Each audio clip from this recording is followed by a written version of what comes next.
Chapitre 25. Le sommeil du loup. Ce fut à l'époque où les journaux réservaient leur première page à l'audacieuse évasion de la prison de San Quentin du célèbre gangster Jim Hall. Cet homme avait été créé mauvais et la société ne l'avait pas amélioré. La société est dure, et Jim Hall était un frappant exemple de sa dureté. Elle avait fait de lui une bête humaine sans doute, mais aussi féroce que les pires carnassiers. Les châtiments n'avaient jamais pu le briser. C'était le seul traitement qu'il avait jamais connu depuis le temps où, bébé, l'asile de San Francisco l'avait recueilli, tendre argile, prête à recevoir la forme qu'on lui donnerait. Il avait fait le mal, et 3 fois, on l'avait emprisonné. Plus férocement la société le frappait, et plus indomptable il luttait contre elle. Camisole de force, jeune et coup de gourdin était son lot ordinaire. Au cours de son 3e emprisonnement, il fut livré à un gardien qui était une bête brusque presque aussi sauvage que lui. Le gardien portait un trousseau de clés et un revolver. Jim Hall n'avait que ses mains nues et ses dents. C'était à peu près la seule différence qu'il y eut entre eux. Le gardien, mieux armé, en profitait pour persécuter l'homme à son gré.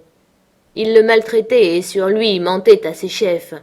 Jim Hall bondit un jour sur son bourreau et, le prenant au gosier avec ses dents, tenta de l'égorger comme eût fait un animal de la jungle. Cet acte valut à Jim Hall d'être enfermé dans la cellule des incorrigibles. Il y vécut désormais sans la quitter jamais. Le plafond, les murs, le plancher étaient en fer. Jamais il ne voyait le ciel ni le soleil. Le jour n'était qu'un crépuscule, la nuit qu'un noir silence. Il était enseveli vivant dans une tombe de fer. Pas une face humaine n'apparaissait plus à ses yeux, il n'entendait plus une parole. Lorsqu'on lui jetait sa nourriture, il grondait comme une bête en cage. Durant des jours et des jours, il lui arrivait de rugir sa haine à l'univers. Puis durant des semaines et des mois, il ne faisait plus entendre aucun son, et son âme silencieuse se dévorait elle-même. C'était une sorte d'être monstrueux et terrible, tel qu'en pourrait enfanter le cerveau d'un fou. Il vécut ainsi durant 3 ans. Une nuit, il s'échappa. Le gardien-chef, à cette nouvelle, haussa les épaules et déclara que c'était impossible. Mais la cellule était vide, et le corps d'un gardien étranglé gisait en travers de la porte. 2 autres gardiens, qui l'avaient pareillement strangulé sans bruit avec ses mains, marquaient son passage dans les corridors de la prison et son évasion par-dessus le mur de l'enceinte. Nanti des armes enlevées aux 3 gardiens, il fuyait, arsenal vivant, à travers monts et vaux, poursuivi par toute la force organisée de la société. Sa tête avait été mise à prix, et dans l'espoir de toucher la prime, des fermiers le traquaient avec des fusils de chasse. Sa mort pourrait payer une gênante hypothèque ou servir à envoyer un fils au collège. Des citadins avaient pris eux aussi leurs fusils pour l'amour du bien public. Une meute de chiens féroces suivait sa trace au sang qui coulait de ses pieds ensanglantés.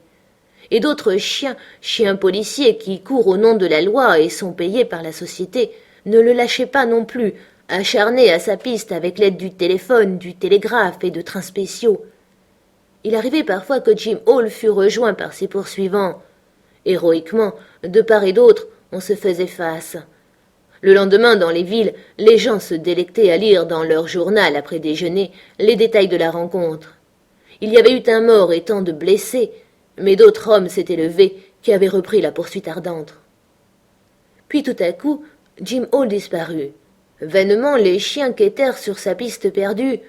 Jusque dans les vallées les plus lointaines, d'inoffensifs bergers se voyaient mettre la main au collet par des hommes armés et étaient contraints de prouver leur identité. Et simultanément, en une douzaine de flancs de montagne, les restes du gangster étaient censément découverts par des gens avides de toucher la prime du sang. Cependant, les journaux étaient lus à Sierra Vista avec autant de crainte que d'intérêt. Les femmes n'étaient pas rassurées, et vainement le juge Scott affectait de rire de leur terreur par des « bah » répétés. C'était lui qui, dans les derniers jours de son exercice, avait condamné Jim Hall. Pour une fois, Jim Hall était innocent du crime qui lui était imputé. Par un procédé dont elle est coutumière, la police avait décidé de liquider son compte et machiner sa perte en produisant de faux témoignages. Le juge Scott, ignorant de la vérité, avait prononcé son arrêt de bonne foi. Mais Jim Hall l'avait cru complice, et lorsqu'il s'entendit condamné à 50 ans de mort vivante, il se dressa dans la salle d'audience et se mit à hurler sa haine contre celui qui le frappait. Tandis que les policiers le traînaient dehors, il rugit qu'il se vengerait un jour. Cro-Blanc ne pouvait rien connaître de tout cela, mais du jour où l'on apprit à Sierra Vista que Jim Hall s'était évadé, il y eut un secret entre le chien-loup et Alice, la femme du maître. Chaque nuit, après que tout le monde s'en était allé coucher, Alice sortait de sa chambre et faisait entrer Cro-Blanc dans le hall du rez-de-chaussée. Le matin, elle descendait la première et le remettait dehors, car l'usage n'était point qu'il dormît dans la maison. Or, une nuit, Cro-Blanc s'éveilla dans le silence et sans bruit renifla. Le message que l'air lui apporta fut qu'un dieu étranger était présent. Il tendit l'oreille et des bruits étouffés, d'imperceptibles mouvements furent perçus par lui. Il ne gronda pas, ce n'était pas sa manière. Le dieu étranger apparut, glissant comme une ombre. Plus silencieux encore, Cro-Blanc le suivit. Dans le Wild, quand il chassait de la viande vivante, il avait appris à ne point se trahir. Le dieu étranger s'arrêta au pied du grand escalier et écouta. Cro-Blanc, immobile comme s'il était mort, surveillait et attendait. En haut de l'escalier était la chambre du maître, et à côté d'elle étaient les chambres des autres dieux de la maison qui formaient le bien le plus cher du maître. Cro-Blanc commença à se hérisser, mais attendit encore. Le pied du dieu étranger se leva. Il commençait à monter. C'est alors que Cro-Blanc frappa. Sans avertissement, selon sa coutume, il lança son corps en avant comme la pierre d'une fronde et s'abattit sur le dos du dieu étranger. De ses pattes de devant, il s'accrocha sur ses épaules, tandis qu'il entrait ses crocs dans sa nuque. Le dieu tomba à la renverse, et ils s'écrasèrent tous deux sur le plancher. La maison s'était éveillée en alarme.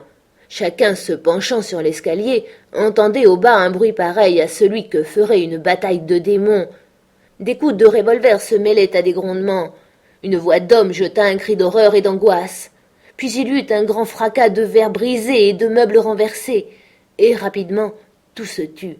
Seuls des halètements, semblables à des bulles d'air qui crèvent en sifflant à la surface de l'eau, montaient encore du gouffre obscur.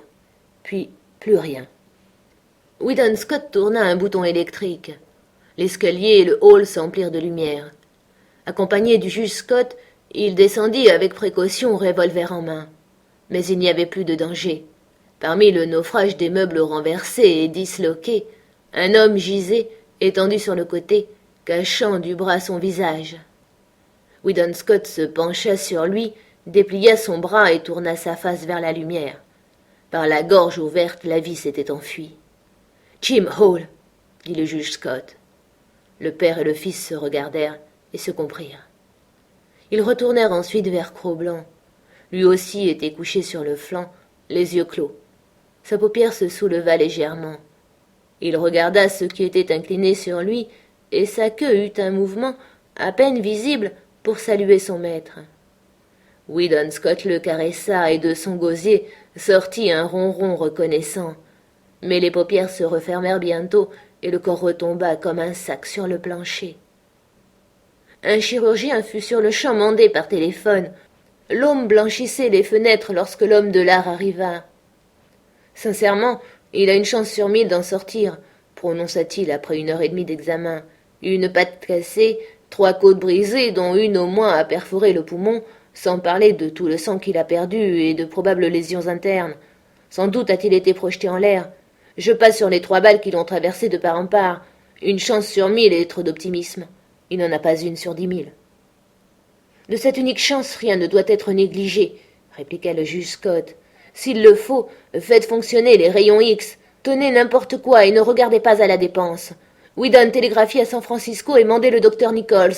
Ce n'est pas pour vous offenser, chirurgien, mais vous comprenez, tout doit être fait pour lui. » Le chirurgien sourit avec indulgence. « Je comprends, dit-il. Vous devez le soigner comme un être humain, un enfant malade. Je reviendrai à 10 heures. Observez sa température. » Cro-Blanc fut donc admirablement soigné. Quelqu'un ayant proposé d'engager une infirmière professionnelle, les filles de Scott repoussèrent avec indignation cette idée, si bien que Cro-Blanc gagna la chance sur 10 000 à peine accordée par le chirurgien. Mais celui-ci n'avait jamais soigné que des êtres civilisés descendants de civilisés, et tout autre était la vitalité de Cro-Blanc qui venait directement du Wild.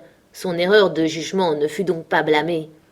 Ligoté comme un captif, privé de tout mouvement par le plâtre et les pansements, le patient languit cependant durant des semaines. Il dormait pendant de longues heures, et toutes sortes de rêves l'agitaient. Les fantômes du passé se levaient devant lui et l'entouraient. Il se revoyait vivant dans la tanière avec Kitsch, ou rampant en tremblant au pied de Castor Gris pour lui rendre hommage, ou courant d'une course effrénée devant Lip Lip et l'attelage hurlant du traîneau, harcelé par le fouet cinglant de Mitsa. Il revivait sa morne existence près de Beauty Smith, de ses anciens combats. Dans son sommeil, on l'entendait gémir et gronder comme s'il luttait encore. Mais le pire de ses cauchemars était de rêver que, couché sous un buisson, il épiait un écureuil, attendant que le petit quadrupède s'aventurât sur le sol. Alors, comme il s'élançait, l'écureuil se transformait soudain en un quart électrique menaçant et terrible, énorme comme une montagne, hurlant, cliquetant, crachant des étincelles et s'avançant sur lui pour l'écraser. Ou bien c'était, planant au ciel, le faucon qu'il défiait, et qui se précipitait sur lui du haut de l'azur encore sous forme de quart fatal. Retombé dans les mains de Beauty Smith, les spectateurs autour de lui faisaient cercle dans la neige. À l'arrêt au milieu de la piste, il attendait que la porte de la clôture s'ouvrît et donnât passage à son adversaire. Mais c'était, une fois de plus, le quart qui se montrait et qui fonçait droit sur lui. Quand le dernier pansement eut été enlevé par le chirurgien, en présence de tous les autres réunis de Sierra Vista, Cro-Blanc essaya de se lever et de marcher vers Scott qui l'appelait. Mais il vacilla et tomba de faiblesse, tout honteux de manquer au service qu'il devait au maître. « Voici le loup béni !» s'écrièrent les femmes. Le juge Scott les regarda d'un air de triomphe. « J'avais bien dit que c'était un loup. L'acte accompli par lui n'est pas d'un simple chien. C'est bien un loup. »« Un loup béni !» appuya la femme du juge. « C'est fort bien, et il n'aura plus ici d'autre nom. » Le chirurgien déclara. « Il faut maintenant lui réapprendre à marcher. La leçon peut débuter dès aujourd'hui. Conduisez-le dehors. » Cro-Blanc fut remis sur ses pattes dont les muscles, peu à peu, commencèrent à jouer, et c'était à qui le soutiendrait. Tremblant et se balançant, escorté comme un roi, il parvint à gagner la pelouse. Après qu'il s'y fut reposé, le cortège poursuivit sa route et le conduisit jusqu'à l'écurie. Là, sur le seuil, était étendu Collie entouré d'une demi-douzaine de petits chiens qui s'ébattaient au soleil. Cro-Blanc les contempla avec des yeux étonnés. Collie gronda vers lui, et il se tint à distance. Tandis qu'une des femmes maintenait Collie dans ses bras, le maître, avec son pied, aida l'un des petits chiens à venir vers Cro-Blanc. Il se hérissa soupçonneusement, mais le maître lui assura que tout allait bien, quoique Collie, par ses grondements, protestât du contraire. Le petit chien se mit à gambader autour de lui. Il coucha ses oreilles et l'observa avec curiosité. Puis leurs nez se touchèrent, et il sentit la chaude petite langue sur son museau. Il tira la sienne, et sans savoir exactement pourquoi, il lécha la figure du chiot. À ce spectacle, les dieux s'étaient mis à applaudir et pousser des cris de plaisir. Cro-Blanc en fut tout décontenancé.